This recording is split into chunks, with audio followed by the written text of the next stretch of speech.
Assalamualaikum warahmatullahi wabarakatuh. Allahumma salli ala Muhammad wa ala alihi wa sahbihi ajma'in. Apa khabar semua? Kaifa halukum?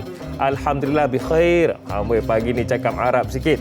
Apa khabar? InsyaAllah saya doakan anda semua sihat, sejahtera, para penonton setia. Tanyalah Ustaz, biar tahu jangan keliru. Dan Alhamdulillah kembali bersama dengan saya Da'i Hadari untuk Tanyalah Ustaz hari ini Rabu 27 Oktober 2021. Alhamdulillah bersamaan dengan 20 Rabiul Awal 1443 Hijrah, dan pagi ini pagi yang indah lagi. Saya yakin ada antara kita yang bersiap-siap untuk ke tempat kerja, mungkin ada juga yang menyiapkan anak untuk ke sekolah sebentar sahaja lagi. Dan hari ini sambil-sambil anda nak terus lakukan apa saja aktiviti anda seharian itu, kita nak dapatkan manfaat ilmu, nak dapatkan perkongsian untuk pagi ini, iaitu Tanyalah Ustaz. Kita nak sembang-sembangkan topik besar kita fiqh. Hari ini fiqh syariat umat. Dan Alhamdulillah bukan saya seorang lah kat sini. Bersama dengan kita pada pagi ini seorang ustaz yang muda, suka menjala dari Pahang. Kita bersama dengan yang berbahagia Ustaz Mustafa Muhammad Suki. Assalamualaikum Ustaz. Waalaikumsalam warahmatullahi wabarakatuh. Apa khabar kita? Alhamdulillah sihat. Baru ni ada balik. Bi khair. Amboi.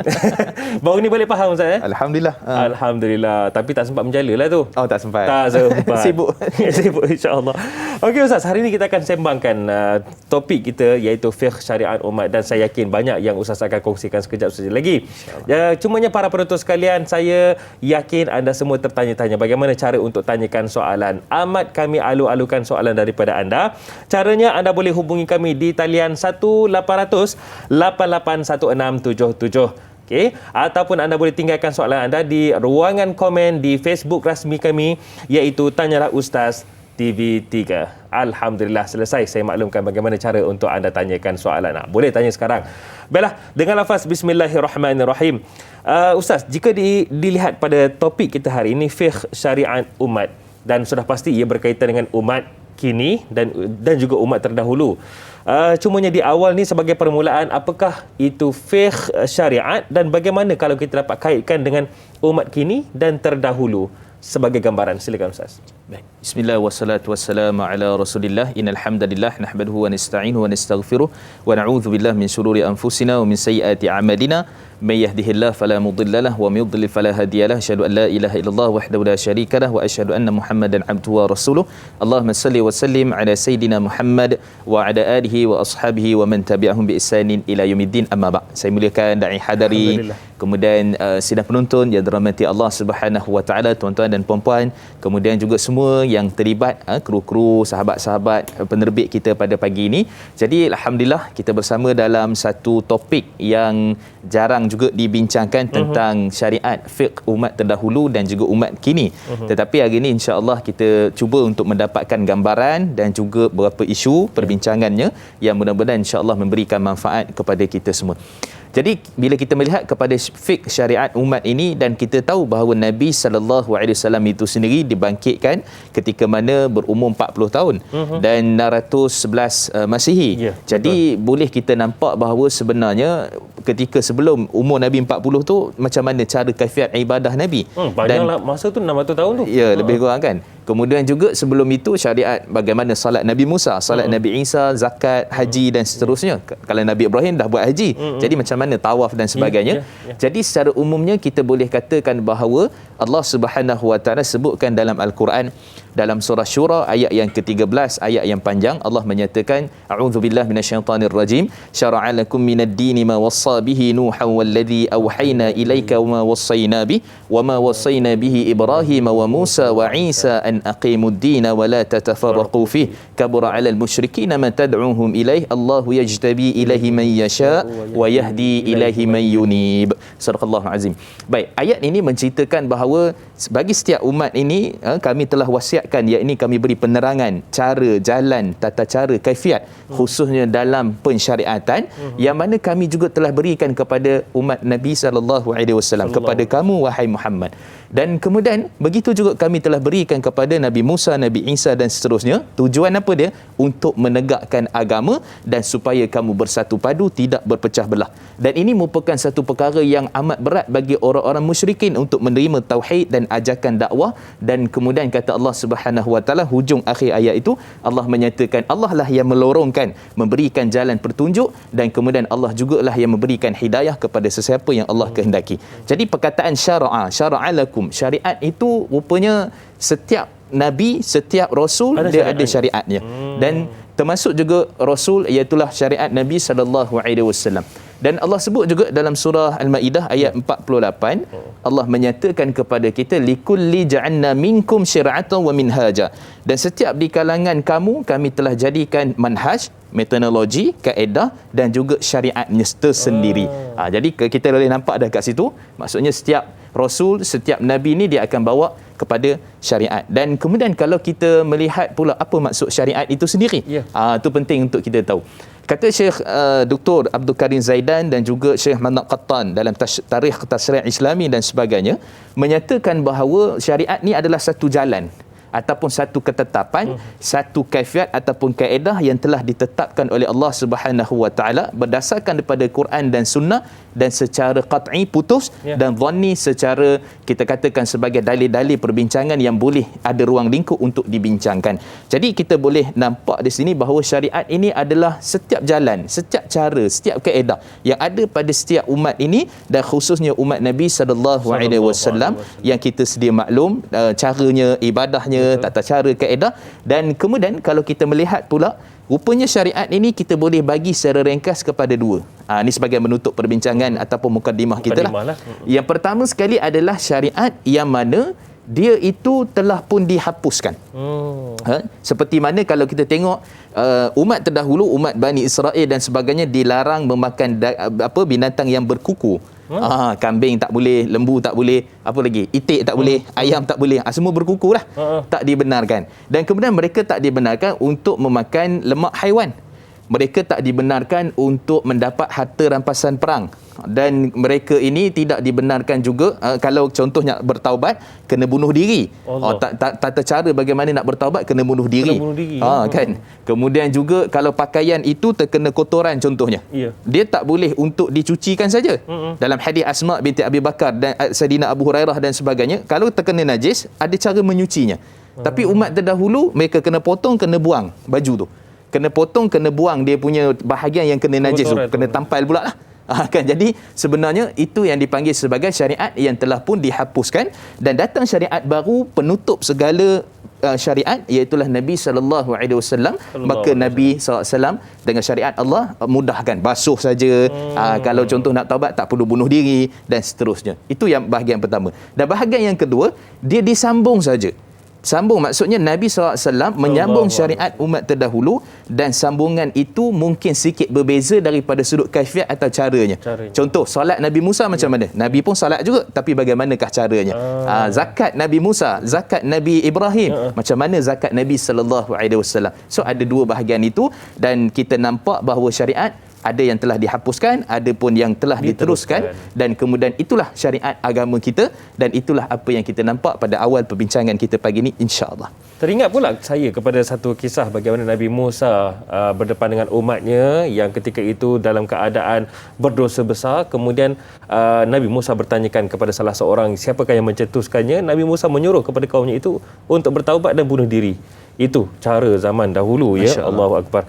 Alhamdulillah, syariat zaman Nabi Muhammad SAW begitu indah dan lengkap.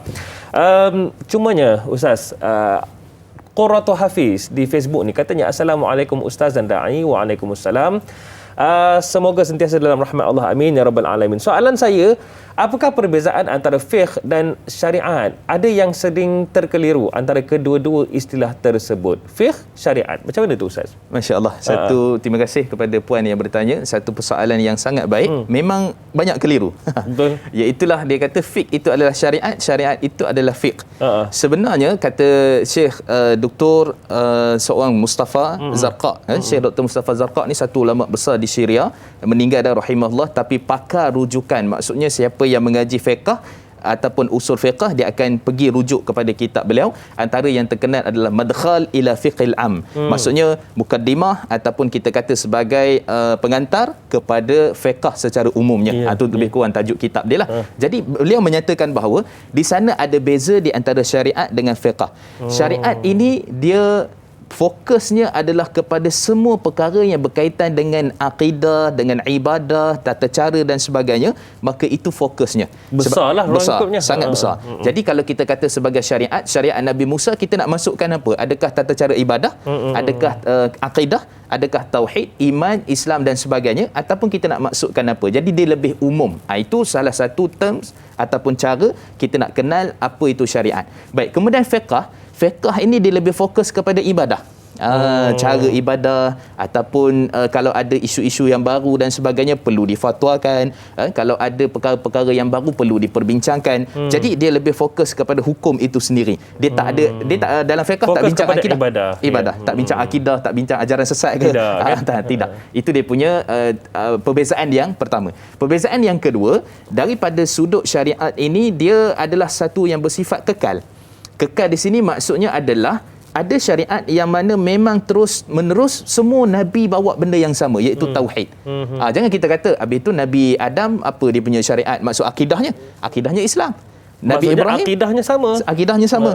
Kan. Tapi kalau kita pergi kepada fiqh itu sendiri, maka kita sebut tadi dia adalah lebih fokus kepada ibadah dan mungkin berbeza.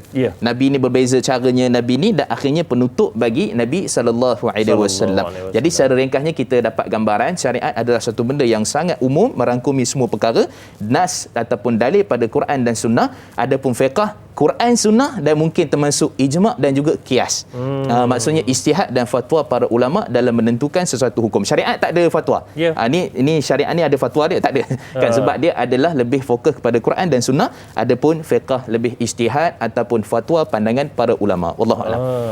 Baik, bila sebut tentang hukum hakam, termasuklah syariat ini, sebenarnya setiap syariat itu terkandung dalam Al-Quran. Bagi umat Nabi Muhammad SAW lah. Cumanya soalan daripada Rosdin Samah ni, katanya, Assalamualaikum Ustazah Da'i serta kru yang dirahmati Allah. Amin ya rabbal alamin. Amin. Adakah Al-Quran itu merupakan pelengkap syariat umat sekaligus membatalkan syariat yang terkandung dalam kitab-kitab terdahulu, iaitu Zabur, Taurat dan Injil dan suhuf yang lain lah? Yang kedua, biar mati anak, jangan mati adat. Adat bersendikan syariat. Adakah adat yang bersendikan syariat ini lebih merujuk kepada adab? Silakan, Ustaz. Baik. Bismillah wassalatu wassalamu ala Rasulillah. Bila disebutkan Nabi ni sebagai khatimun nabiyyin, penutup bagi sekalian Nabi, maka Nabi sallallahu alaihi wasallam juga penutup bagi sekalian syariah ataupun syariat pada umat-umat yang terdahulu. Jadi Quran itu sendiri adalah, sebab tu Allah sebut dzalikal kitabu la raiba fihi hudal lil muttaqin. Ini adalah kitab petunjuk bagi semua perkara, bagi orang yang nak diberikan petunjuk hidayah, iaitu petunjuk bagi orang-orang yang bertakwa kepada Allah. Dan dia tak boleh ragu. Satu, dia tak boleh ragu. Yang kedua, tidak ada keraguan. Beza tu. Dalam kitab tak ada keraguan. Yang kedua, dia tidak boleh ragu. Maksudnya penutup bagi sekalian apa yang kita sebutkan sebagai syariat. Dan Allah sebut dalam surah Yasin, inna arsalna, sesungguhnya Allah menyatakan Yasin wal Quranil Hakim, innaka laminal mursalin. Sesungguhnya engkau adalah rasul yang diutus. Maknanya penutup dah. Tak ada dah sesiapa lagi lepas tu. Kalau ada orang kata ada lagi rasul, saya Melayu. Jadi bahagian Melayu ada rasul. Yang ni ada rasul dia. Tak ada. Penutup bagi semua sekali dan penutup juga bagi syariat umat terdahulu. Dan Quran bila sebut Taurat, Zabur, Injil, suhuf Nabi Musa, nabi-nabi selepasnya, sebelumnya, maka semua itu adalah terangkum di dalam Al-Quran dan kemudian ada kaifiat dan juga penambahan atas rahmat dan kasih sayang Allah. Mesti ada orang tanya kenapa perlu ubah? Kan? Jadi sebenarnya maksudnya adalah rahmat dan kasih sayang Allah. Allah tahu apa yang perlu bagi umat ini dan mungkin kecanggihan, kehebatannya, maka Allah bagi lebih daripada sudut petunjuk dan rahmat kasih sayang Allah Subhanahu wa taala. Dan kalau kita tengok kepada isu berkait dengan adat tadi, adat itu selagi mana dia itu tidak yang kita panggil sebagai berbeza dengan yang syariat ataupun kita panggil sebagai tidak bersalahan dengan syariat, maka yang itu antara adat yang dipegang. Dan kita selalu sebut tentang isu adat bersendikan hukum, hukum bersendikan kitabullah. Kan, biar mati anak jangan mati adat, adat bersendi hukum, hukum bersendi kitabullah. Itu maksud sebenarnya. Maksudnya mesti ada rujukan kepada Syariat Al-Quran. fokusnya Quran dengan sunnah Nabi sallallahu alaihi wasallam. Sallallahu alaihi Wallahu a'lam. wasallam. Okey Ustaz, kejap lagi saya nak tanya berkaitan dengan syariat yang terkandung dalam kitab-kitab ni. Tapi tak apa, kejap lagi Ustaz ya. Jadi kepada anda semua, kita akan rehat seketika. Kembali lagi selepas ini. Tanyalah Ustaz, biar tahu jangan keliru.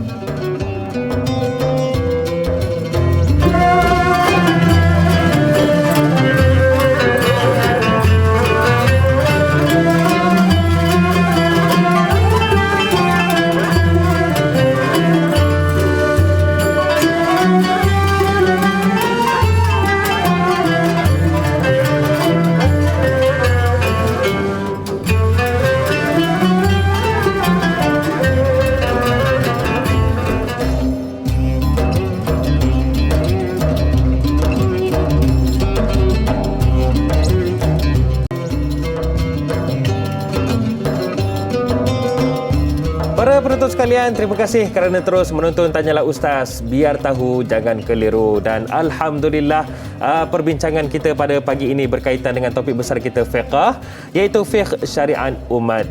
Anda kena tanyakan soalan. Caranya macam mana? Boleh tinggalkan soalan di ruangan komen di Facebook resmi kami Tanyalah Ustaz TV3, ataupun boleh hubungi kami di talian 1-800-88-1677. Dan masih lagi saya Da'i Hadari bersama dengan anda, dan kita juga bersama dengan yang berbahagia Ustaz Mustafa Muhammad Suki. Baiklah Ustaz, bila kita sebut tentang fiqh syariat umat, tadi Encik Rosdin ada tanyakan soalan yang memberikan saya satu idea untuk ditanyakan bagi pihak penonton lah. Jika kita lihat syariat yang terkini, iaitu terdapat dalam Al-Quran, seperti mana yang Nabi SAW menyatakan tentang puasa, zakat, haji dan lain-lain. Cumanya bagaimana umat terdahulu? Jika kita lihat kepada kitab-kitab, tidak semua para rasul yang dapat, ataupun mungkin ada kitab-kitab lain yang kami tak tahu. Silakan Ustaz. Baik. Bismillah wassalatu wassalamu ala Rasulillah.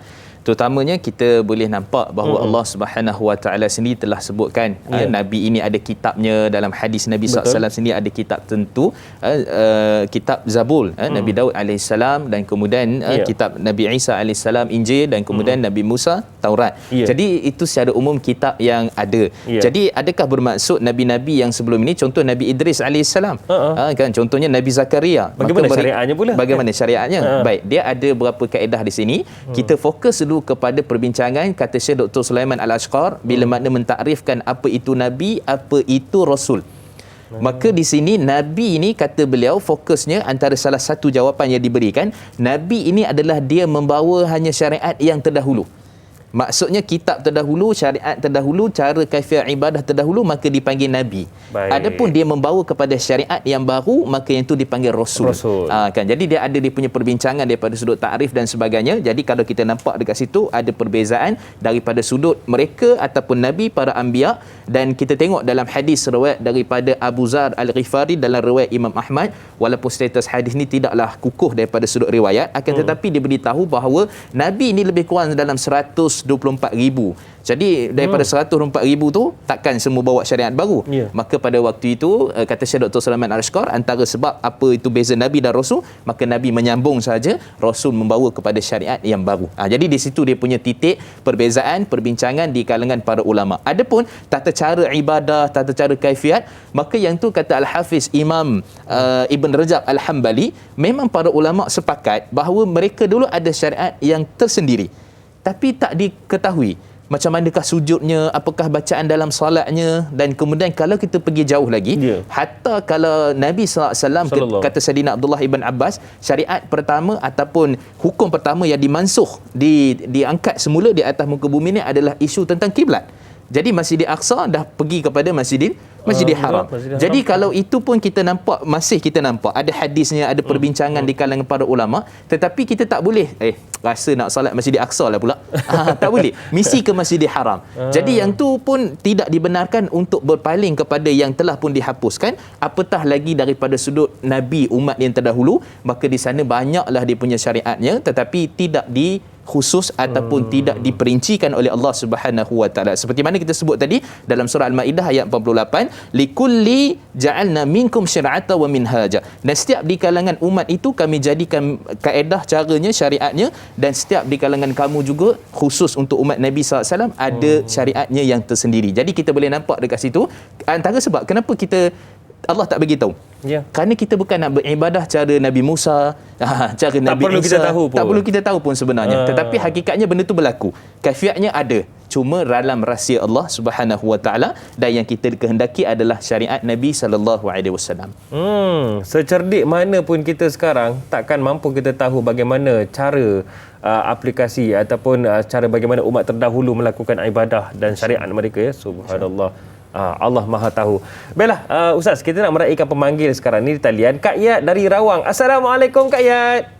Waalaikumsalam Da'i Hadari. Ya, apa sihat khabar? ke Kak Yat? Alhamdulillah. Terima kasih Da'i. Okey, silakan dengan soalan untuk Ustaz Mustafa kita. Okey, Assalamualaikum Ustaz. Waalaikumsalam warahmatullahi. Kak Yat, silakan. Kak Yat ada beberapa pertanyaan. Nanti mesti Da'i cakap kalau Kak Yat mesti banyak soalan. Kak Yat nak tanya tentang ramai orang yang bertanya tentang hadis Nabi, lihatlah cara aku solat, kan. Dan Nabi pernah menegur seorang sahabat sampai menyuruhnya semayang sebanyak 3 kali. Malah ramai ada yang tanya siapa yang melihat Nabi solat. Dan sedangkan zaman kita sekarang Ustaz, solat duduk sendiri pun kita masih bertelingkah macam cara orang ni tak betul, cara orang ni tak betul, bacaan kunut dan sebagainya. Dan lagi satu soalan Kak Yat Ustaz, yang mana lebih utama sama ada dalam kita mempelajari ilmu fiqh sedangkan akidah kita masih belum mantap. Dan minta Ustaz ulas sikit tentang jangan kita berlebih-lebihan dalam beramal. Itu saja soalan Kak Yat Ustaz. Terima kasih. Assalamualaikum. Okey, Waalaikumsalam warahmatullahi wabarakatuh Kak Yat. Tak apa, banyak soalan pun tak apa Kak Yat. Sebab apa? Kalau kita lihat 3 persoalan yang ditanya oleh Kak Yat ni, saya yakin ramai nak tahu ni Ustaz. Yang pertama, lihatlah aku solat. Sallu kama ra'aitumuni usalli. Tapi masalahnya siapa yang lihat Nabi solat sedangkan zaman antara kita dengan para sahabat dah begitu jauh. Kemudian mana lebih utama antara fiqh dan juga akidah ataupun kita sebut sebagai ilmu syariat lah. Kemudian yang ketiga, jangan berlebih-lebihan dalam beragama. Mari Ustaz, silakan. Baik, bismillah wassalatu wassalamu ala Rasulillah. Kita nampak bahawa sebenarnya, terima kasih kepada Kak Yat bertanya soalan tadi. Pemanggil pertama kita, alhamdulillah. Baik, jadi kalau kita melihat kepada isunya, bila mana Allah sebut dalam surah Al-Baqarah pada ayat yang ke-43, 44 ataupun 45, Allah menceritakan tentang apa? Wasta'inu bis-sabri was-salah wa innaha lakabiratun illa 'alal khashiin. Hendaklah kamu meminta pertolongan kepada Allah dengan sabar dulu, dan kemudian dengan salat. Sesungguhnya salat itu amatlah berat melainkan bagi orang-orang yang khusyuk. Jadi kemudian kita tengok dalil-dalil lain, wa aqimus salata wa atuz zakah dan sebagainya, maka dia punya bahan mentah dia ataupun kita kata bahan-bahan awal itu dalam Quran. Dan kemudian perincian macam mana cara nak masak contohnya kan, ini saya buat andaian bagaimana cara nak letak rempah dulu, bawang nak kena tumis ke, metodologinya lah, nak bagi kan, minyaknya nampak, macam mana dan sebagainya, maka disebutkan dalam hadis-hadis Nabi sallallahu alaihi wasallam. Dan antaranya kalau kita tengok hadis yang masyhur dan popular dalam hadis riwayat Imam Bukhari, hadis yang sahih, sallu kama raaitumuni usalli. Kamu lihatlah bagaimana aku solat. Maksudnya kamu lihat tata cara, kaifiat dan sebagainya bagaimana Nabi SAW mengerjakan solat. Baik, bila sebut lihat di sini, perkara pertama yang Nabi sebut adalah kepada para sahabat radhiyallahu anhum ajma'in. Bukan kita yang lihat dulu. Yang perkara pertama yang disebut adalah kepada sahabat radhiyallahu anhu ajma'in. Jadi para sahabat semua, kalau kita tengok contohnya Malik bin Huwairith, contohnya Ibn Umar, contohnya Uthman bin Affan, Sayyidina Abu Bakar, Sayyidina Ali dan seterusnya lagi, mereka ni antara perawi-perawi yang banyak meriwayatkan cara bagaimana tata cara kaifiat salat Nabi sallallahu alaihi wasallam. Dan kemudian Nabi tegur juga dalam musii'us salah. Maksudnya mereka yang telah pun rosak solatnya sampai ulang 3 kali tadi kan. Kemudian Nabi tegur juga Abu Bakrah. Abu Bakrah ni dia buat apa? Dalam hadis riwayat Imam Muslim, waktu masuk tu dia lewat, dia takbir Allahu Akbar, pintu masjid tu dia sujud dah, dia rukuk. Kemudian dia berjalan masuk dalam saf. Kan? Jadi Nabi tegur cara kaifiat dan sebagainya. So, kita melihat bahawa sebenarnya bukan kita yang melihat Nabi tu, tetapi kita melihat riwayat daripada sahabat, kemudian tabi'in dan seterusnya, bagaimana mereka melihat Nabi solat, maka mereka meriwayatkan. Secara umumnya saya boleh sebutkan, isu asal dalam solat, rukun dalam solat, yang tu tak ada beza pandangan pendapat. Yang itu semua berpegang pada yang sama lah. Pada yang sama. Tanyalah mana-mana pandangan Pak mazhab Maliki, Syafi'i, Hanbali semua sekali, maka sama dia punya tata cara kaifiat asal solat tu. Rukuk mesti rukuk. Tak ada mazhab kata tak payah rukuk pun tak apa. Rukuk sunat aje. Tak ada. Itu usul solat. Tapi nak turun kaki dulu ke, nak turun tangan dulu ke, ada kunut ke, tak ada kunut ke, itu perbahasan yang kita kata sebagai cabang, yang mana tidak ada secara khusus dia punya riwayat itu, dan tidak ada siapa yang menyatakan telah pun sepakat ijma' dan sebagainya. Jadi kita boleh nampak dekat sini bahawa semua tata cara rukun asal salat adalah semua sepakat, dan ada pun perkara yang kecil-kecil tu biasa akan berlaku pandangan itu ini dan sebagainya. Sebenarnya kita sendiri pun akan khilaf dengan diri kita. Ni nak ikut jalan ikut diuk ke nak ikut MR tu. Kita akan khilaf berbeza pandangan pendapat dengan diri kita sendiri. Itu belum berbeza pendapat dengan isteri lagi. Yang belum lagi. Nak TM5 ke nak TM6?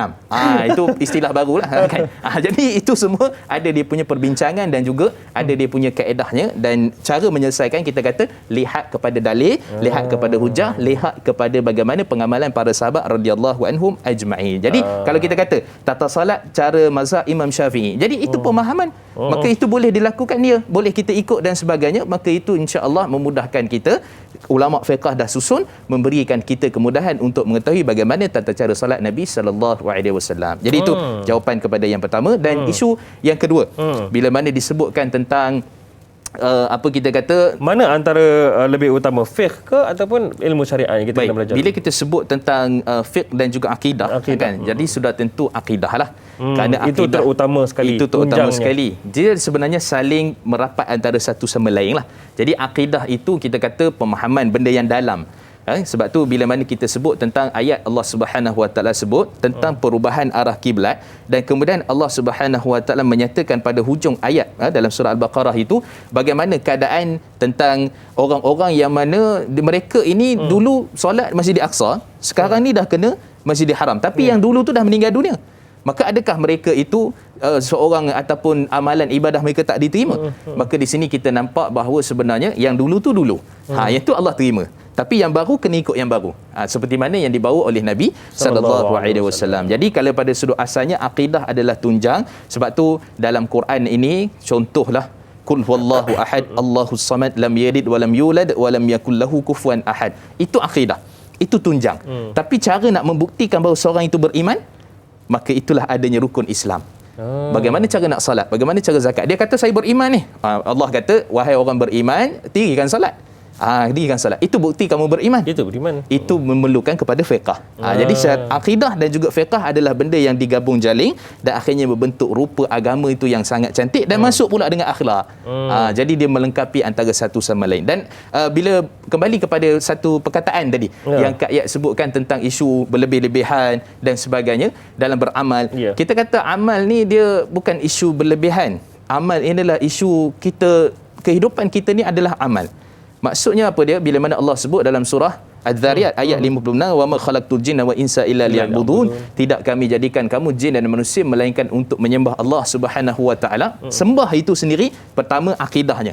Yang kedua juga maksud sembah di situ adalah tata cara kaifiat yang mana diajarkan oleh Nabi sallallahu alaihi wasallam. Dan sembah di situ juga maksudnya dalam setiap peribadi kehidupan kita ni, contoh apa yang kita lakukanlah, kerja, buang air besar, makan dan sebagainya, kita nak jadikan ada unsur ibadah. Macam mana jadi unsur ibadah? Mudah saja. Kita tengok macam mana cara Nabi makan, tengok macam mana cara Nabi masuk bilik air, keluar bilik air, maka kita buat cara Nabi, dia jadi ibadah. Jadi konsep yang sangat mudah dalam kehidupan Islam ni, maka tidaklah boleh kita katakan berlebihan dalam beramal, tapi kelebihan dalam beramal itu sangat banyak. Berlebih-lebih ni boleh kita katakan sebagai satu istilah yang mana bagi orang mampu lebih, dia silakan. Bagi orang yang mana kurang, dia top up dengan yang lain, tambah dengan yang lain. Maka mudah-mudahan saling melengkapi insya-Allah. Indahnya Islam ni, jika kita lakukan sesuatu kerana Allah Subhanahu wa taala, ia jadi ibadah.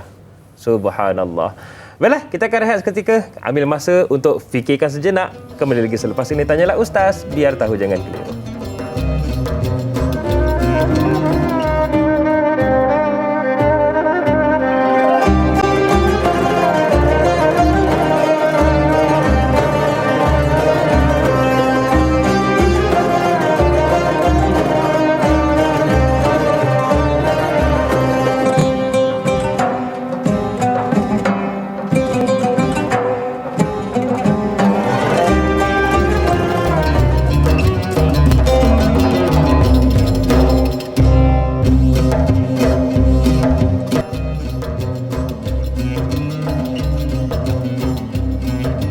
Alhamdulillah, tak kira di mana sahaja anda berada yang menonton dari utara, Perlis, Kedah, Penang. Terima kasih juga yang menonton di selatan tanah air di Johor. Tak dilupakan juga di pantai timur, Kelantan, Terengganu dan juga Pahang dan juga Sabah, Sarawak yang menonton. Tanyalah Ustaz, biar tahu jangan keliru. Bahkan ada juga yang menonton dari negara-negara jiran. Terima kasih ya.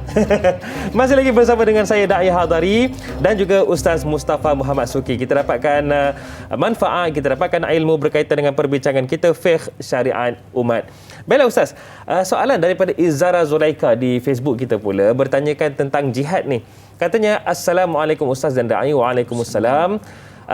Ketika dahulu disyariatkan untuk berjihad dalam peperangan dalam memperjuangkan jalan Allah Subhanahu Wa Taala. Bagaimana syariat berjihad ketika ini? Apakah melawan hawa nafsu dan meninggalkan larangan Allah Subhanahu Wa Taala merupakan jihad akhir zaman ini? Silakan Ustaz. Baik, bismillah wassalatu wassalamu ala Rasulillah. Alhamdulillah, terima kasih pada persoalan yang sangat penting juga tentang jihad. Pertama sekali kita kena ingat bahawa jihad ini hukum hakamnya tidak dihapuskan sampai kiamat. Maksudnya tetaplah umat ini berjihad di jalan Allah Subhanahu Wa Taala. Dan kemudian Al-Hafiz Imam Ibn Qayyim membahagikan juga jihad ni kepada banyak kategori. Jihad melawan hawa nafsu, jihad melawan syaitan, jihad fi sabilillah, jihad di jalan Allah Subhanahu Wa Taala.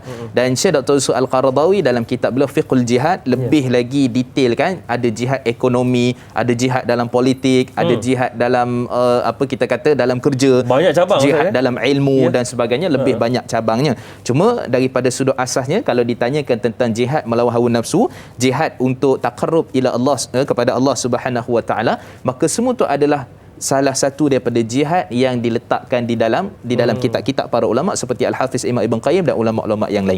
Jadi ini merupakan satu keperluan kepada kita untuk berjihad ini. Betul, kita kadang-kadang nak angkat senjata, darah sikit kena pisau pun dah. Kan? Ni belum lagi angkat senjata dan sebagainya. Jadi kita faham ada orang, sebab tu bila mana Nabi SAW dalam hadis sahih riwayat Imam Muslim, ketika mana ada seorang dia kata ayu amal afdal, apakah amalan yang paling baik, Nabi pun sebut sekian dan sebagainya. Dan ada orang lain tanya, apakah amalan paling baik? Nabi kata apa? Nabi kata jihadu fi sabilillah, jihad di jalan Allah Subhanahu Wa Taala. Yang ni datang Nabi kata jangan marah, yang ni datang Nabi kata zakat apa semua. Betul. Yang ni datang Nabi kata jihad fi sabilillah. Para ulama antara Imam Nawawi rahimahullah menyatakan maksudnya kecerdikan dan kepintaran Nabi meraihkan orang yang datang. Yang ni cukup dah, zakat apa semua settle dah. Tapi dia ni rasanya kena keluar jihad ni. Maka Nabi kata jihad di jalan Allah. Ada juga sahabat Rasulullah yang dinyatakan Rasulullah kepada sahabat tersebut, qul amantu billah summa istaqim. Nampak macam dia punya amalan itu ada sedikit tak berapa kemas lagi. Maka Nabi kata kamu qul amantu billah, kata aku beriman dengan Allah dan istiqamahlah kamu dalam melakukan amal ibadat. Berbeza-beza. Maksudnya apa? Nabi sangat meraihkan semua orang yang datang bertanya kepada Nabi SAW. Sebab tu sifat Nabi fatanah. Nabi meraihkan semua dan tak ada Nabi kata kamu ni semua kena solat ni. Hak ni solat, atau datang pun solat, ni pun solat. Tak. Nabi meraihkan orang. Jadi kalau kita lihat di situ, ada setengah orang datang maka jihad di jalan Allah Subhanahu Wa Taala. Ada pula Nabi tanya, al-hayy walidai, hidup lagi tak dua ibu bapa kamu? Betul. Kemudian dalam hadis sahih riwayat Imam Ahmad kan, kemudian kata Nabi SAW, dia kata hidup lagi. Kalau gitu kamu balik berbakti pada kedua ibu bapa, fa fihi ma jihad, itu adalah jihad. Jadi dia minta nak pergi jihad di jalan Allah, tapi Nabi kata kamu berbakti kepada kedua ibu bapa kamu, maka itu adalah jihad. Jadi menunjukkan apa dia? Ini semua ada orang tertentu, ada orang yang boleh buat ini, boleh buat itu, maka dia buat sekadar mana dia mampu. Yang ni jihad untuk melawan nafsu, jihad untuk lawan syaitan dan sebagainya. Kerana syaitan dalam surah Araf, kalau tengok pada ayat 12 sampai 17 dan sebagainya, maka bagaimana mereka telah berjanji untuk menghasut kita, menghancurkan kita depan, belakang, kiri, kanan. Maka semua tu kita tahu bahawa kita ada jihadnya melawan syaitan dan juga melawan hawa nafsu. Maka tepatlah kalau ditanyakan tadi, memang betul jihad juga salah satunya adalah cabangnya melawan hawa nafsu dan juga melindungi diri kita daripada dosa dan juga maksiat. Wallahu a'lam. Jihad itu para penonton sekalian bukanlah sekadar kalau kita pandangkan pada senjata sahaja. Tidak. Bahkan Rasulullah SAW ketika zaman Rasulullah sendiri telah menyatakan jihad itu berbeza-beza untuk setiap para sahabat itu. Subhanallah. Okey, baik Ustaz. Syariat solat pula. Ni soalan daripada saya mewakili para penonton di luar sana lah. Syariat solat telah wujud juga sejak zaman-zaman Nabi terdahulu. Cumanya bagaimana pelaksanaannya Ustaz? Baik, bismillah wassalatu wassalamu ala Rasulillah. Pertama sekali saya tak tahu. Maksudnya secara terusnya kata Imam Malik la adri, aku tak tahu. Banyak persoalan itu, maka maksudnya ialah dia satu benda yang kita tak dapat nak gambarkan. Hatta kalau kita tengok Nabi sendiri sebelum Isra Mi'raj macam mana Nabi solat. Itu yang kami terfikir tu. Para ulama berbeza pandangan pendapat. Imam Al-Hafiz Imam Ibn Hajar menyatakan mana-mana waktu solat caranya yang tu tak diketahui. Kata Al-Hafiz Imam Ibn Hajar. Kemudian kata Imam Al-Harbi ketika mana membincangkan tentang isu tu, beliau menyatakan Nabi itulah Nabi ni solatnya dua waktu saja, waktu pagi dan waktu petang. Tapi beliau pun sendiri tak menyatakan, Imam Harbi satu ulama yang hebat. Beliau sendiri tak menyatakan sujudnya apa nak baca, rukuknya apa dan sebagainya. Dan kemudian begitulah juga pendapat sebahagian juga di kalangan para ulama. Kata Imam Syafi'i, yang salat Nabi itu ialah apa dia? Salat Nabi itu adalah qiyamulai malam tu. Kan maksudnya bila mana disebutkan ya ayuhal muddaththir qum fa'anzir, ataupun sebelum tu ya ayuhal muzammil qumil laila illa qalila. Wahai orang yang berselimut, bangun situ maksud perintah. Maka perintah biasanya menunjukkan wajib, maka perintah itu khusus untuk Nabi, maka dirikan malam itu adalah sebahagian daripada kaifiat yang kita tak ketahui, tapi itulah bagaimana cara dan kaedah dan juga rahmat kasih sayang Allah. Dan kemudian barulah peristiwa daripada hadis Anas bin Malik radhiyallahu anhu dalam riwayat sahabat yang lain, bagaimana Isra dengan Mi'raj. Barulah daripada 50 kan, kemudian turun Nabi Musa AS dan sebagainya, dan kemudian sampailah kepada kita 5, dan Nabi detailkan, Jibril ajar dalam hadis riwayat Bukhari dan Muslim macam mana cara solat, Jibril ajar kepada Nabi SAW. Jadi ini menunjukkan bahawa satu kelebihan, maksudnya kaifiat dan cara itu yang kita nampak dan jelas dan kita kena amal. Bagaimana yang dianjurkan oleh Nabi SAW. Adapun yang terdahulu, adapun sebelum Nabi Isra Mi'raj, kan kita tanya macam mana Nabi Isra Mi'raj sebelum Nabi solat. Kita nak ikut yang tu, tak boleh. Tak boleh lah. Kita kena ikut yang selepas mana turunnya wahyu berkait dengan solat Nabi SAW selepas Isra Mi'raj. Okey Ustaz, kejap lagi saya nak tanyakan soalan yang ada kaitannya dengan soalan yang ditanyakan oleh Mas Ripah ni. Saya dahulukan soalan daripada Mas Ripah ni lah. Mas Ripah Nur Jamain di Facebook kita katanya, Assalamualaikum Ustaz dan Da'i serta semua kru, tanyalah Ustaz, adakah fiqh syariat umat penyelesaian bagi semua masalah dalam kehidupan umat Islam? Apakah syariat ini hanya terbatas kepada umat Islam sahaja atau boleh diguna pakai bagi mereka yang bukan beragama Islam yang tertarik dengan Islam? Islam tu kan syumul. Macam mana tu Ustaz? Contohnya dalam bab berpuasa, sebab kita semua sedia maklum, puasa pun ada juga faedah dari sudut kesihatan, tak kira agama apa pun. Silakan Ustaz. Baik, bismillah wassalatu wassalamu ala Rasulillah. Pertama, terima kasih kepada puan yang bertanya, dan kita melihat daripada sudut maksudnya syariat ini menyelesaikan semua masalah. Sebab maksudnya akidah, ibadah, tata cara, apa undang-undang yang ada. Ini bukti Rasulullah diutuskan seluruh manusia. Sebab tu dalam hadis riwayat Imam Muslim disebutkan bahawa dalam hadis sahih, wa kana an-nabiy sallallahu alaihi wasallam yab'athu ila ummatihi khassah wa ila an-nasi 'ammah, atau kama qala sahabah radhiyallahu anhu ajma'in. Nabi ini dibangkitkan kepada umatnya secara khusus, kaifiat tata cara ibadah dan semuanya, dan dia juga dibangkitkan kepada umat manusia umumnya, semua manusia. Sebab buktinya kalau kita tengok ketika mana dalam hadis riwayat Imam Al-Bukhari, hadis sahih, di hari akhirat nanti bila mana syafaat yang mana umat Nabi Adam ataupun umat Nabi Nuh nak minta syafaat padanya, umat Nabi Musa, Nabi Isa, semua kata hari ini aku tak diizinkan berikan syafaat, kamu pergi kepada Muhammad, kerana Muhammad yang diizinkan untuk memberi syafaat. Itu buktinya Nabi ni adalah umat semuanya memerlukan kepada Nabi, bukan sekadar umat Nabi SAW. Itu kedudukan Nabi yang sangat tinggi, taraf yang sangat tinggi yang Allah bagikan darjat kepada Nabi SAW. Jadi kita kata pelengkap semua sekali. Itu yang kita katakan sistem kehidupan manusia, bila dia ikut syariat, dia ikut apa akidah ibadah semua, insya-Allah cara kehidupan dia lebih baik dan sudah tentu cemerlang dunia dan juga akhirat. Dan kalau disebutkan tadi tentang isu berkait dengan non-Muslim, kan mereka beribadah ataupun sebagainya. Kalau kita tengok dalam hadis riwayat daripada Imam Al-Bukhari, hadis yang sahih ketika mana satu orang sahabat, namanya adalah sebahagian menyatakan dia bukan sahabat, namanya Rabi' bin Nadar. Rabi' bin Nadar ni dia pernah patahkan gigi satu orang kelompok orang Yahudi. Jadi waktu tu orang Yahudi ni mengadu kat Nabi. Kan, dia mengadu kat Nabi SAW. Kemudian orang Yahudi ni, Nabi kata, kamu lihat ke dalam kitab kamu, iaitulah kepada kitab Taurat lah. Lihat kepada Taurat, ada tak bagaimana cara nak menghukum orang yang mana mematahkan gigi? Kemudian mereka pun tengok, maksudnya bukan Nabi nak membenarkan Taurat, tapi Nabi nak bagi tahu, kamu dah pusing Taurat. Kamu dah ubah Taurat. Jadi sebenarnya kata Imam Nawawi rahimahullah, kata Imam Qurtubi, Nabi sallallahu alaihi wasallam sebenarnya dah tahu dah apa yang ada dalam Taurat. Tapi mereka tu pusing Taurat seolah-olah macam tak ada, macam mana nak hukum benda ni. Maka rupanya Nabi sallallahu alaihi wasallam pun berhukum, dan itu juga bila mana ada orang yang bertelingkah di kalangan Yahudi dan sebagainya, maka Nabi akan berhukum dengan syariat Nabi sallallahu alaihi wasallam bila mana ia diminta. Okey, isu puasa kan Allah sebut dalam surah Baqarah 183, ya ayyuhallazina amanu kutiba alaikumusiyam kama kutiba alal ladzina min qablikum la'allakum tattaqun. Maksud umat dulu dah puasa dah. Dah puasa dah. Jadi kita sebagai orang muslim ataupun non muslim pun dia tertarik dengan puasa dan cuba-cuba untuk belajar Islam ni. Cuma kita kata secara asasnya Allah Subhanahu wa taala sebut dalam Al-Quran, fala yuqbal min, tidak diterima daripada sudut amalannya pada waktu itu. Tak diterima. Dan ini juga fatwa Syekh Dr. Suqaradawi dan ulama-ulama yang lain. Orang non-muslim yang mana mereka beramal dengan syariat Islam tapi akidahnya belum Islam, belum muslim, maka pada waktu tu dia tidak mendapat daripada sudut pahala. Cuma kelebihan dia apa? Kelebihannya ialah bila dia masuk Islam, semua pahala ibadah yang dia buat sebelum tu dia akan dapat. Itu kelebihan dia. Kerana itu telah disepakati oleh para ulama, al-Islamu yajimu ma qablah. Islam itu menghapuskan semua yang sebelum itu. Sebab tu kata Al-Hafiz Imam Ibn Rajab Al-Hambali, ulama yang sangat hebat, bila satu orang dia masuk Islam, dulu dia pernah bagi mak ayah dia belanja kebaikan semua kan. Dia mungkin pernah puasa, mungkin dia cuba-cuba untuk buat apa-apa kebaikan, mungkin pernah menderma. Maka semua amal itu dia akan dapat pahalanya bila dia memeluk Islam. Itu rahmat agama kita.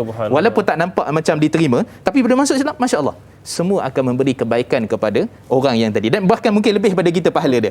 Sebab dia banyak amalnya sewaktu mana zaman sebelum mana dia muslim. Jadi kita kata boleh, tapi amalan tu tak diterima, maka nak diterima itu dia masuk Islam, mempelajari Islam, revert, masuk ke memahami agama Islam. Mudah-mudahan Allah beri hidayah dan petunjuk, insya-Allah. Mana idaknya Ustaz, kita ni Islam daripada awal, alhamdulillah banyak juga amal, tapi banyak juga hilang. Sebab apa? Asyik membawang je. Okey Ustaz.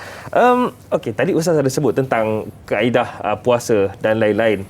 Ini soalan juga mewakili para penonton, dan ketika ni pengalaman saya Ustaz, ketika saya menuntut di selatan Thailand dahulu, pernah saya diberi hadiah oleh tuan guru saya kitab, dan kitab itu menunjukkan kisah para anbiya terdahulu, termasuklah disyariatkan solat kepada nabi-nabi sebelum. Ada yang puasa hari ini, esok tak puasa, lusa puasa, kemudian tak puasa balik. Ada juga yang 3 bulan puasa, 3 bulan tak puasa.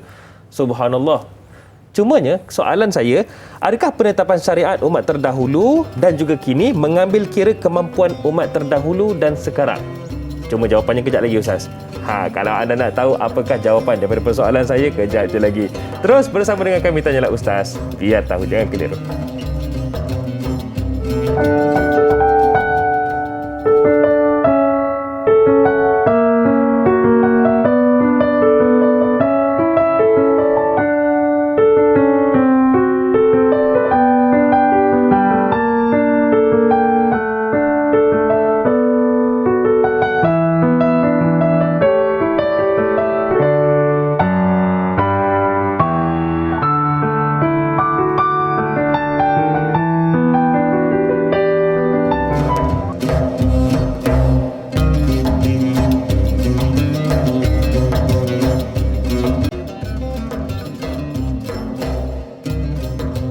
Alhamdulillah para penonton sekalian, perasan atau tidak, setiap hari kita pasti berdepan dengan pelbagai persoalan. Bahkan ada permasalahan yang kita hadapi. Namun jangan risau kerana segala jawapan dan juga penyelesaiannya ada dalam Tanyalah Ustaz, biar tahu, jangan keliru. Dan hari ini alhamdulillah topik yang kita bicarakan topik fiqh syariat umat bersama dengan yang berbahagia Ustaz Mustafa Muhammad Suki. Baiklah, terus ajukan soalan di komen di Facebook rasmi kami Tanyalah Ustaz TV3, ataupun boleh hubungi kami macam Kak Iyad tadi di talian 1800 881677. Baiklah Ustaz, tadi saya ditinggalkan satu soalan yang saya yakin ini juga soalan mewakili para penonton di rumah. Yalah, jika kita lihat kepada umat-umat terdahulu, pelbagai cara ataupun pelaksanaan syariat itu. Dan kalau dilihat juga zaman sekarang, termasuklah solat, saya cuba nak letakkan satu ibadah yang semua boleh nampak, iaitu solat. Kata Nabi Musa ketika Nabi SAW turun dari menerima 50 wahyu solat itu, syariat solat itu, kata Nabi Musa, umat kamu tidak mampu. Adakah penetapan syariat umat terdahulu dan juga sekarang mengambil kira kemampuan umat itu sendiri? Bismillah wassalatu wassalamu ala Rasulillah. Terima kasih pada Da'i Hadari. Satu persoalan yang sangat baik untuk ditimbulkan, diperbincangkan. Jadi kalau kita sebut tentang mampu, ya. Kerana mampu juga antara salah satu daripada kaedah cara ahliyatul ada' dalam fiqh dipanggil. Ahliyatul ada' ni maksudnya ialah kamu boleh melaksanakan benda tu.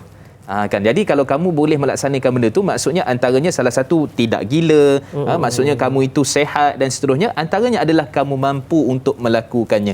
Mampu di sini jangan difahami saya ni tak mampulah solat. Bukan itu maksud dia. Saya ni tak mampu, semua tak mampu. Dia mampu tu sebenarnya yang diukur adalah dari sudut syarak. Bukan diukur daripada sudut awak boleh ke tak boleh. Kan ikut kita. Ikut kita banyaklah benda yang tak buat kan. Okey, jadi kita kata mampu ni memang kerana kalau kita tengok sebenarnya contoh macam kita katakan tentang nak taubat kena bunuh diri. Wa idh qala Musa liqaumihi ya qaumi innakum zalamtum anfusakum biittikhadikumul ijl fatubu ila bari'ikum faqtulu anfusakum dzalikum khairul lakum ila akhir ayat. Allah menyatakan bahawa ketika mana Nabi Musa berkata kepada kaumnya, dan kamu ni sebenarnya telah buat dosa iaitu kamu menyembah anak patung lembu. Angel, kan kamu menyembah. Dan kemudian antara cara kamu nak bertaubat daripada kesyirikan adalah faqtulu anfusakum, kamu kena bunuh diri kamu. Jadi syariat umat pada waktu tu mampu untuk buat. Maksudnya taubat itu adalah dengan membunuh diri. Kata Imam Tabari, bukan mereka sebab sekelompok tu ramai. Maksud mereka ni ramai-ramai pergi sembah. Bukan seorang dua, ramai pergi sembah. Dan kata Imam Tabari, rupanya bukanlah mereka ambil tu nak bunuh ke apa. Tiba-tiba di satu tempat padang pasir, mereka dah standby dah, sedia dah nak bunuh ni. Maksudnya apa? Sebab nak bertaubat kepada Allah, betul-betul nak serah pada Allah. Kemudian Allah datangkan ribut pasir.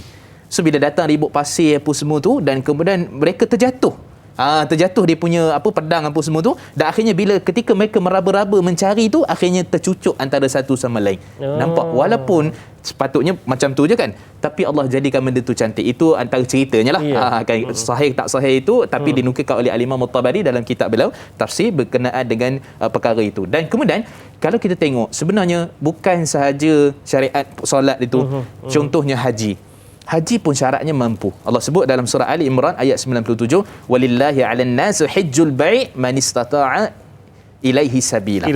Kan Allah menyatakan bahawa Allah telah memfardukan haji wajib, maksudnya bagi mereka yang mana istita'ah, maksudnya mampu perjalanannya, duitnya aman lah, fokusnya jalan dekat situ, kesehatannya dan seterusnya. Jadi mampu menjadikan syarat yang mana sangat penting dalam kita nak melakukan ibadah, dan mampu itu daripada sudut syariat, bukan kita yang ukur mampu tak mampu. Solat pun tetap kena solat, tapi kata Nabi SAW, fa illam tastati', kalau kamu tak mampu solat duduk.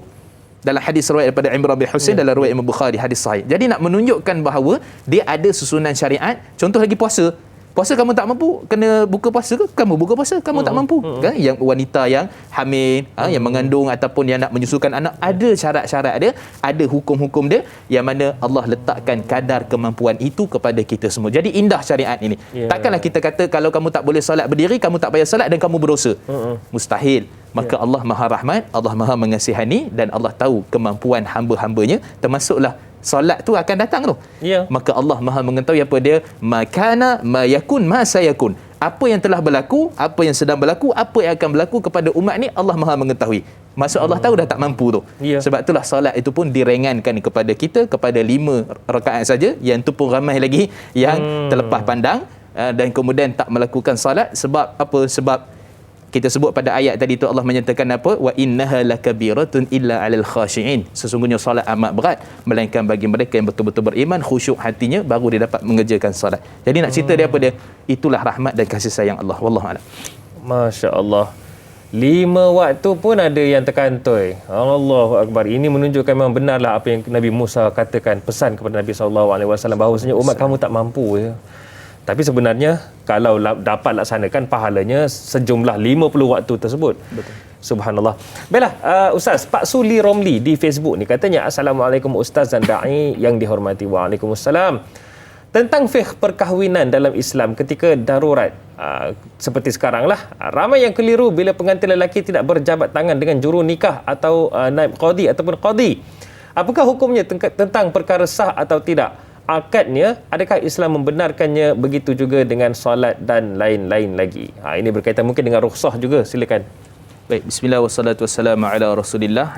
Disebut oleh Imam Imam Al-Kasani dalam kitab dia Bada'is Sana'i, dan juga dibahaskan oleh Imam Sarakhsi dalam kitab beliau Mabsut, ketika mana isu tentang apakah kontrak ini kita boleh dengan hanya lafaz saja, ataupun kena pegang ke, ataupun kita kata kontrak ini dengan isyarat, akad tu, ataupun dengan tulisan, ataupun dengan sekadar dengan mesin ke apa ke, maka dibahaskan panjang oleh para ulama. Maka antaranya ialah bila kita sebut tentang akad ni, yang pentingnya ialah contohnya macam saya baru ni balik walikan adik kahwin. Kan, jadi bukan saya kahwin. Walikan adik kahwin. Jadi dia punya lafaz tu sebab adik. Jadi apa ni, saya sebut nama pengantin, dan dengan ini aku nikahkan dikau dengan adikku. Dengan mas kahwin sekian-sekian, Maimun apa nama adik lah, dengan sekian-sekian. Jadi itu lafaz. Tak salah pun. Jadi menunjukkan bahawa lafaz saja sudah cukup dan sah daripada sudut pelaksanaan yang kita panggil sebagai akad itu sendiri. Kan, jadi akad ni, berjabat tangan ni isu lain sebenarnya. Dia bukan isu termasuk dalam syarat sah untuk kahwin. Kan, dia sebenarnya isu cukup pada lafaz, persetujuan dan sebagainya, saksi syarat-syaratnya, maka yang tu sudah pun diiktiraf sebagai sah daripada sudut perkahwinan. Jadi agama kita ni ada akad dengan lidah, dengan lisan, ada akad dengan tulisan, ada akad dengan isyarat, ada akad dengan perbuatan dan juga tindakan yang menghasilkan natijahnya kontrak akad itu berlaku, termasuk dah dalam perkahwinan. Contoh kalau kita kata online, mana dia punya ni akad itulah. Akad itulah. Jadi itu menunjukkan bahawa Islam ini sangat, syariatnya sangat kita kata praktikal dan memberi kebaikan kepada semua, dan dipermudahkan dalam isu-isu yang seperti ini, apatah lagi dalam keadaan pandemik ataupun insya-Allah endemik kita punya COVID-19 ini, insya-Allah. Wallahu a'lam. Baik Ustaz, tadi ada disebutkan bagaimana sallu kama raaitumuni usalli, bagaimana Rasulullah sallallahu alaihi wasallam meminta umatnya solat seperti mana dirinya solat. Kalau dilihat kepada umat-umat terdahulu, adakah pelaksanaan syariat umat terdahulu juga ditunjukkan kaedah pelaksanaannya oleh rasul-rasul terdahulu? Silakan Ustaz. Baik, satu persoalan yang sangat baik juga. Bila kita sebut tentang contohnya Nabi Adam AS, Nabi Nuh AS, bila mana lepas banjir besar dan sebagainya kan. Dan kemudian ada beberapa orang dalam riwayat kata Ibn Abbas 50-60 orang lepas tu menunjukkan bahawa ada pengikutnya.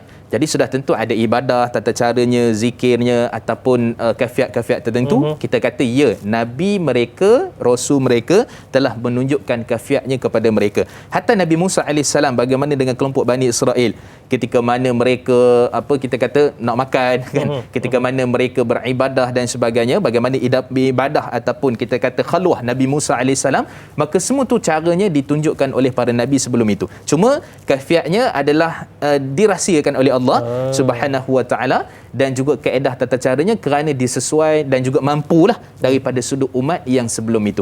Jadi boleh kita katakan itu adalah satu benda, dia hikmah, rahsia ni, ada benda yang kita boleh nampak yang Allah bagi jelas. Contoh, kita solat subuh pun kita tak tahu kenapa 2 rakaat. Punya lemahnya kita punya akal ni kan. Allah tak bagi tahu. Tapi contohnya kalau sebut tentang kenapa kamu kena keluarkan zakat, Allah sebut kerana kamu nak bantu fakir miskin, hikmahnya. Kerana kamu nak menyucikan harta, itu hikmah dia. Jadi nampak hikmahnya. Institusi masyarakat. Tapi ada benda yang rahsia syarak sembunyi kan, yang tu tak perlu kita detailkan, tak perlu kita tahu. Contoh, Alif Lam Mim. Siapa boleh terjemah? Kenapa Alif Lam Mim? Kenapa Alif Lam Mim? Apa maksud Alif Lam Mim? Walaupun dalam kitab tafsir ada sebut alif tu Allah, lam tu mim tu Muhammad, tapi secara khususnya hadisnya ada tak menyebutkan? Tak ada. Jadi kita boleh nampak bahawa benda tu kita jangan tafsir sendiri. Betul. Akhirnya akan mengubah rupa syariat, dan kita tahu hikmah tu mungkin kita nampak depan mata, tapi mungkin itu yang tidak dikehendaki oleh Allah, tapi hikmahnya mungkin lain. Maka waktu tu kita berdiam dan hanya ta'abbud, melakukan semata-mata kerana Allah. Wallahu a'lam. Baik, itu dia satu huraian yang cantik daripada Ustaz berkaitan dengan penetapan syariat umat terdahulu juga ditunjukkan oleh Rasul terdahulu. Cumanya Ustaz, sekejap je lagi, mungkin ramai yang tertanya-tanya jugalah bagaimana jika dilihatkan kepada apa yang telah diturunkan oleh Allah Subhanahu Wa Taala kepada setiap umat terdahulu dan juga zaman Nabi Muhammad sallallahu alaihi wasallam, iaitu zaman kini. Sebenarnya jika kita lihatkan akidahnya tetap sama, cumanya pelaksanaannya berbeza. Sekejap je lagi, mungkin saya nak tanya kepada Ustaz lah, bagaimana nak mendidik diri kita supaya menerima bahawasanya syariat yang kini adalah yang terbaik dan tidak boleh dipersoalkan lagi, bahkan perlu dilakukan mengikut tata cara yang telah Nabi SAW tunjukkan. Cumanya soalannya kejap lagi lah Ustaz ya. InsyaAllah. Dan jawapannya kejap lagi. Kita akan tutup dulu di TV3, sambungan di TV9. Nak tahu apakah jawapan daripada Ustaznya? Sekejap je lagi. Okey. Terus bersama dengan kami Tanyalah Ustaz. Biar tahu, jangan keliru, kembali selepas ini.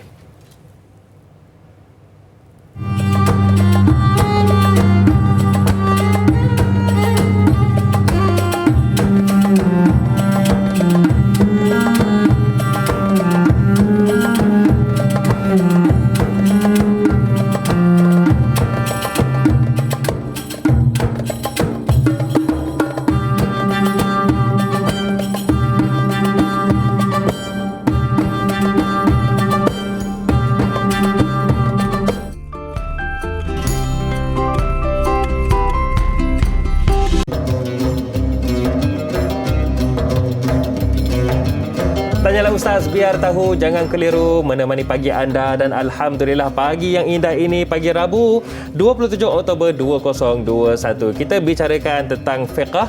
Kita fokuskan kepada fiqh syariat umat. Dan saya Da'iyah Hadari bersama dengan anda juga ditemani Al-Fadil Ustaz Mustafa Muhammad Suki. Baiklah Ustaz, tadi sebelum kita rehat, kita bagi laluan kepada berita. Ada satu soalan yang saya tinggalkan kerana ada lagi antara umat Nabi Muhammad SAW yang mempersoalkan kenapalah solat 5 waktu sehari susah katanya. Ataupun tengah-tengah bulan Ramadan tu katanya kenapalah kena puasa daripada pagi sampai petang. Tidak bersyukur. Sedangkan syariat zaman Nabi Muhammad SAW daripada kitab yang terbaik iaitu kitab Al-Quran ini adalah syariat yang terbaik Ustaz. Silakan. Baik, bismillah wassalatu wassalamu ala Rasulillah. Pertama, kita tahu bahawa Nabi SAW ini dia merupakan, kita kata, penutup dan kemudian juga dia merupakan pelengkap kepada semua syariat-syariat yang terdahulu. Dan kalau kita tengok kepada sejarah-sejarah, kita akan nampak bahawa sebenarnya syariat dulu lebih sukar dan susah. Betul. Kalau pakaian kena potong, kalau kena najis kan, kalau nak taubat kena bunuh diri. Kemudian juga apa lagi, kalau binatang-binatang berkuku tak boleh makan kan. Jadi payah sikitlah nak makan yang kambing. Tak boleh makan yang kampung. Tak boleh makan yang kampung kan. Dan seterusnya. Jadi kalau tengok umat terdahulu lebih sukar dan lebih susah daripada sudut syariatnya, dan ia bersesuaian dengan waktu itu. Dan umat Nabi SAW ni kalau kita tengoklah ketika mana terjadinya peristiwa ketika Arabi, seorang Arab Badui ni, dia baru memeluk Islam. Dia pergi kat masjid Nabi, dia buang air kecil. Kan, dan kemudian sahabat semua nak marah pukul dia kan. Apa kata Nabi SAW? Sesungguhnya kamu dibangkitkan untuk memudahkan, muyassirin wala tub'ats mu'assirin. Kamu dibangkitkan untuk memudahkan dan bukan untuk menyusahkan. Dan Nabi suruh ambil air dan kemudian siram saja. Dan rupanya para ulama hadis, Ibn Battah dan sebagainya, bila melihat kepada hadis itu, rupanya baru memeluk agama Allah Subhanahu Wa Taala. Jadi kan dia melihat sebenarnya bukan daripada sudut susahnya, bukan daripada sudut syariat itu, tapi daripada sudut yang tukang amal, yang mengamalkan itu. Kadang-kadang dalam hati, dalam jiwa mereka. Sebab tu kata Imam Ibn Rajab Al-Hambali, sabarnya ada 3 jenis. Antara sabar ni, sabar dalam melakukan ibadah, taat kepada Allah, sabar dalam menjauhkan diri kita daripada dosa dan maksiat, sabar ketika mana kita terkena qada dan qadar Allah Subhanahu Wa Taala. Sebab memang kena sabar. Nak solat bangun pagi-pagi, puasa tadi kan, kemudian haji ni dah lah duit habis kan, dan kemudian nak pergi tu dengan bersesak-sesak dan sebagainya. Memang nampak daripada sudut asasnya adalah satu benda yang sukar, tapi kita kena ingat kata Imam Izzuddin Abdul Salam, iaitu al-ajru biqadrin masyaqqah. Pahala satu orang itu dapat berkadaran dengan kesukaran yang dia alami pada waktu itu. Contoh, orang di tempat Switzerland ke mana, cuaca sangat sejuk, nak keluar pergi masjid dah lah satu masjid pun kurang. Nak Allah. Pergi tu dengan pakaiannya kena 2-3 lapis, wuduknya ketar dan sebagainya kan. Allah bagi lebih pahala kat dia. Melainkan kita bangun subuh santai, boleh mandi apa semua kan, pergi masjid pun apa, qamat pun dan sebagainya mudah, maka sudah tentu pahala susah tu dia dapat. Pahala susah itu dia dapat. Satu orang makcik kompon hanya sekadar sawit tinggi dah harga kan. Kan contohnya menoreh getah kan, padi apa semua. Jadi dia nak kompon tu boleh 100 je sebulan untuk dana nak pergi haji.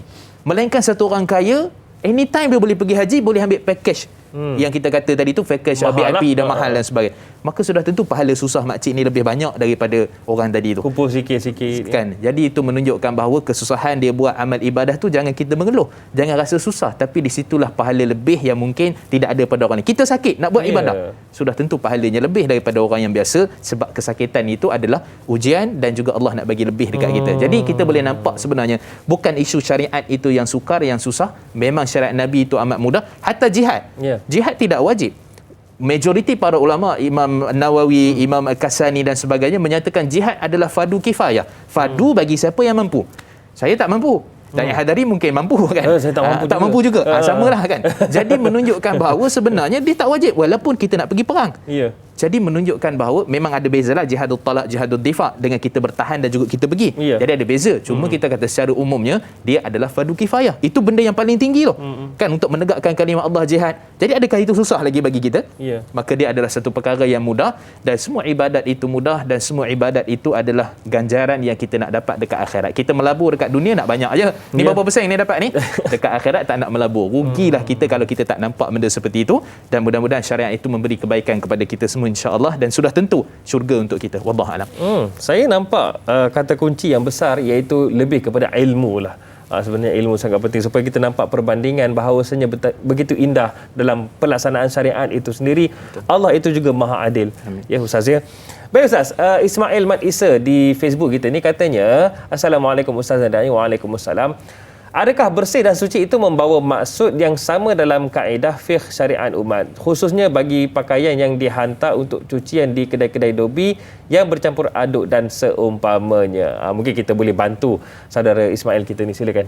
Baik. Bismillah wassalatu wassalamu ala Rasulillah. Pertama sekali, Nabi ingatkan kita jangan terlalu mencari-cari satu benda yang kita tak nampak zahir. Halaka mutanatti'un dalam riwayat Imam Tirmizi. Maksudnya musnahlah kamu kalau kamu sangat mendalam-dalamkan agama itu. Dan kemudian Nabi sallallahu alaihi wasallam berhukum, sebab tu para ulama pun sebut nahnu naqumi bizawahir wallahu yatawalla sarail. Kita menghukumi secara zahir, adapun Allah yang tahu yang makna dalamnya. Maksudnya ceritanya kalaulah contoh berpakaian campur dengan non muslim kan, pakaian itu ini dan sebagainya, maka kita kata al yaqin la yazul bisyak atau la yuzalu bisyak. Yakin itu tidak akan dapat menghapuskan syak. Maksudnya secara zahir kita nampak dia ni bersihlah. Pakaian dia, bakul dia apa semua bawa kan. Jadi dia akan timbul isu pula kalau kita kata ni dobi muslim saja. Ni dobi tak muslim. Jadi apa pandangan masyarakat sahabat-sahabat kita non muslim di luar sana? Kenapa kena ada strict yang seperti ini? Dan seterusnya, kalau contohnya kalau masjid pun boleh masuk untuk lawatan di luar masjid lah, kan boleh tengok apa semua keindahan Islam. Takkanlah isu ni pun kita nak sempitkan lagi. Maka kita katakan bahawa dia diharuskan, dibenarkan dengan syarat zahirnya kita nampak bersih-bersih. Bismillah. Saya risau pula Ustaz, nanti akan ada wang kertas untuk muslim, wang kertas untuk non muslim pula nanti. Sebab ada sentuhan. Jadi masalah pula pada waktu itu. Kita kata dalam bab-bab muamalat, pengurusan kehidupan kita ni, ada benda yang Nabi SAW tidak sebut. Sebab tu Nabi SAW sebut dalam hadis sahih, bila mana syariat mendiamkan, itu adalah rahmat, kasih sayang untuk kamu, dan kamu tak perlu untuk mendalam-dalamkan. Dan kita kata sekadar zahir nampak ada najis ke, dia bawa anjing ke apa semua, kita kata tak boleh lah. Kita kena sebut kalau pada dia mungkin dia tak faham, ataupun mungkin daripada sudut yang lain tak berapa jelas. Jadi waktu tu kita kata, kita fahamkan dia, dan kemudian kita minta lah supaya jangan basuh pun sebab kita nampak. Adapun yang tak nampak, bismillah, kita yakin pada Allah, hilangkan syak dan keraguan, dan kita basuh, maka mudah-mudahan itu adalah termasuk dalam taharah, bersuci, kebersihan yang mana direngankan hukum dan dimudahkan insya-Allah. Okey. Baik Ustaz, kejap lagi saya ada nak tanya Ustaz tentang tawaf di Baitillah. Tapi tak apa. Nur Dahlia Biru ni ada satu soalan yang ditanyakan oleh beliau. Assalamualaikum Ustaz dan Da'i serta semua kru tanyalah Ustaz. Waalaikumsalam. Bagaimana hukum syarak menentukan makanan yang halal dimakan oleh orang Muslim dan tidak menimbulkan rasa was-was ataupun keraguan mengenai status halalnya? Bagaimanakah penyelesaian dalam syariat umat? Silakan. Baik, bismillah wassalatu wassalamu ala Rasulillah. Allah sebut dalam Quran surah Baqarah, ya ayuhan nas kulu mimma fi ardi halalan tayyiban. Wahai manusia. Allah kata manusia ni dia bukan Islam je. Maksudnya Allah nak juga walaupun tak muslim dia makan apa saja daripada muka bumi ni dengan makanan yang baik lagi elok. Ya. Kan maksudnya di sini Allah menyatakan bahawa makan halalan tayyibah, halal lagi baik. Dan kemudian Allah sebut, Nabi sebut dalam hadis sahih riwayat Imam Muslim menyatakan bahawa innallaha jamil wa yuhibbul jamal. Allah itu cantik, molek, dan Allah Maha cantik, molek. Allah sukakan kepada yang cantik dan juga yang molek. Innallah la yaqbalu at-tayyib illa at-tayyibain. Sesungguhnya Allah itu tidak menerima satu benda yang baik melainkan yang baik jugalah Allah terima, yang elok dan juga yang berkualiti, yang halal, yang tayyib. Okey.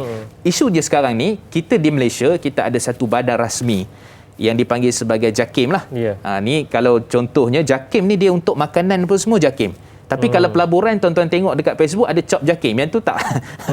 Ini pelaburan yang dicop oleh JAKIM. Ada saya jumpa. Maka yang tu sebenarnya mengelirukan dan tak betul. Ada pula gambar Ustaz Mustafa kat tu. Itu jadi masalah kan. Okey. Jadi di sinilah menunjukkan bahawa sebenarnya sebab tu makanan ni dia ada kod dia. Daripada E100 sampai E1999. Yang biasa akan menjadi masalah kepada masyarakat kita Muslim ni ialah E471, E472. Ni bukan nombor ke apa ni. Ini kod kan. Jadi apa maksud dia? Dia kata mengandungi unsur lemak haiwan apa semua, dikhawatiri ada khinzir, ada apa semua. Maka kita kata serahkan kepada badan berautoriti yang namanya JAKIM tu. Pertama sekali yang mana ada cop halal JAKIM, maka yang tu halal, bismillah, tak ada masalah. Kita yakin bahawa kita JAKIM ni standard yang paling berkualiti dekat dunia dalam isu halal dan haram. Mesinnya, orang yang nak buat, pakaiannya, semua sekali dia jaga. Daripada sudut, kalau contoh nak sembelih ayam secara stunning, electrical stunning tu, yang buat tu kena Muslim. Nak tekan tu untuk melemahkan ayam tu. Jadi semua aspek dia jaga. Jadi tak perlu untuk kita meragui kalau ada cop halal JAKIM. Satu. Yang kedua, kita ada lebih kurang dalam 46 ke 50 lebih lah, iaitulah cop halal daripada badan-badan rasmi antarabangsa. Australia ada cop dia, New Zealand ada cop dia dan sebagainya. Maka bismillah wassalatu wassalamu ala rasulillah, makan. Kan. Kemudian yang ketiga yang tak ada ni, yang was-was ni, yang tak yakin ni, maka kata Nabi SAW dalam hadis riwayat Abu Daud, da' ma la yaribuka ila ma la yaribuk. Tinggalkan benda yang kamu ragu-ragu kepada benda yang kamu tidak ragu-ragu. So kalau ragu-ragu tak payah, banyak lagi yang halal, banyak lagi yang baik, maka yang itu kita pilih. Tapi kita rasa ni yakin ni, okey ni, tak ada masalah, maka bismillah, kita silakan. Dan mudah-mudahan memberi kebaikan kepada kita dunia dan juga akhirat, insya-Allah. Insya-Allah. Itu dia. Detail secara terperinci diceritakan oleh Ustaz Mustafa. Cumanya Ustaz, kejap lagi bagaimana pula tawaf di Baitillah pada zaman umat terdahulu? Cumanya jawapannya kejap lagi Ustaz ya.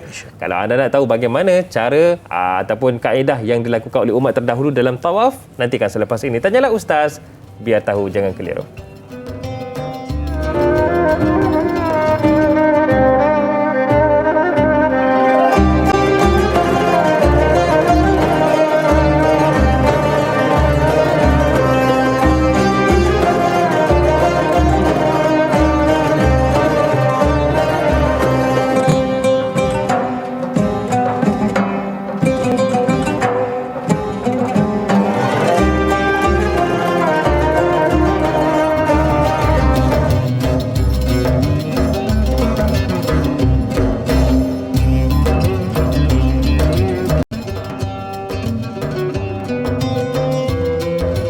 Tanyalah Ustaz, biar tahu, jangan keliru. Hari ini bersama dengan anda pada awal pagi ni, dan Alhamdulillah jam menunjukkan 8 suku dah. Saya yakin ramai yang mungkin dalam perjalanan ke tempat kerja ataupun mungkin dah mula lakukan sedikit pekerjaan di awal pagi ni. Alhamdulillah, moga-moga dipermudahkan urusan anda semua.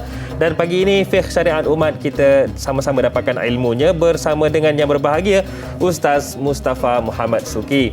Baiklah Ustaz, kita nak teruskan perbincangan kita ini. Saya terdetik untuk tanyakan soalan ini kerana ketika belajar dulu saya pernah membaca satu kitab sirah menceritakan tentang kisah Rasulullah sebelum kerasulan baginda Nabi SAW.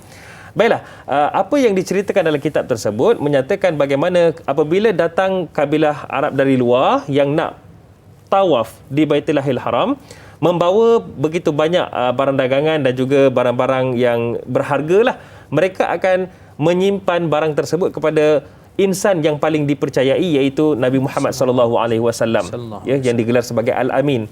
Yang kita nak fokuskan ialah ibadah tawaf tu. Maksudnya ketika Nabi muda lagi dah ada ibadah tawaf. Sejak bila ibadah tawaf Baitillah itu ada? Bismillah wassalatu wassalamu ala rasulillah. Terima kasih pada persoalan yang sangat baik. Sebelum pergi kepada tawaf itu, Kaabah tu bila adanya? maka bila Kaabah itu ada, sudah tentu ibadah itu ada.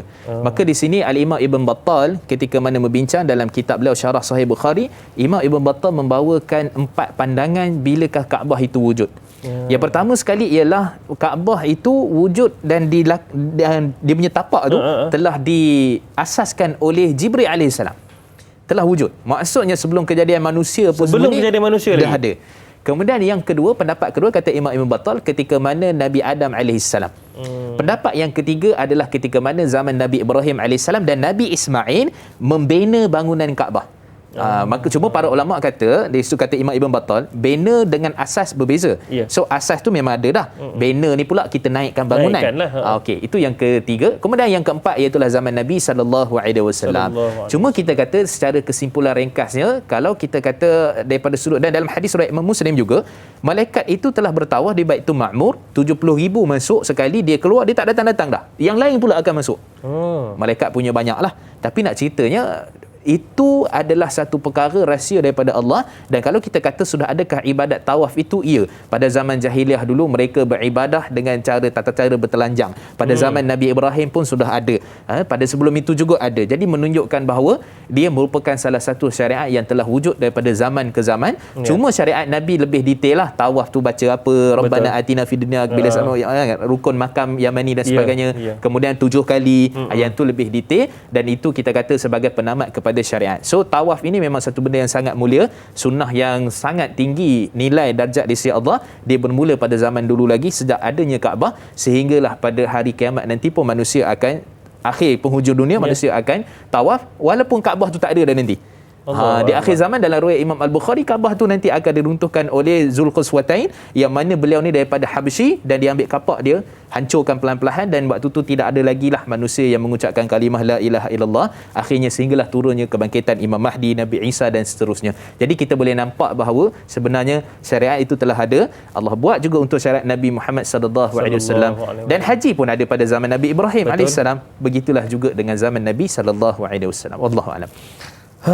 Satu ibadah yang saya rindukan iaitu umrah di Baitullah. Allahu Akbar. Walaupun 7 kali tawaf tu pun kita rasa nikmatnya, Ustaz. Betul. Itu pengalaman saya lah, dan bagaimana pula dengan anda. Subhanallah. Baiklah Ustaz, soalan daripada Intan Zurina di Facebook kita ni. Katanya, Assalamualaikum Ustaz Da'i dan warga tanyalah Ustaz. Waalaikumsalam. Di zaman Nabi Muhammad SAW, ketika baginda mahu menghapuskan mana-mana syariat umat yang terdahulu, apakah proses yang akan baginda lakukan supaya tidak mengundang kemurkaan Allah Subhanahu Wa Taala?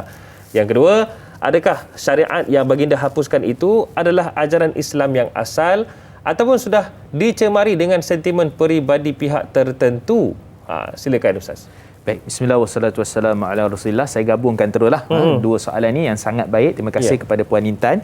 Jadi bila kita berbincang tentang adakah Nabi sendiri menghapuskan, sebenarnya adalah kalau daripada sudut soalan yang kedua tu nampak macam Islam dengan syariat yang telah pun adakah dicampur aduk? Ada campur aduk dan sebagainya. Pertama sekali yang dicampur aduk tu memang tak diterima daripada awal lagi. Tidak ada. Tidak diterima.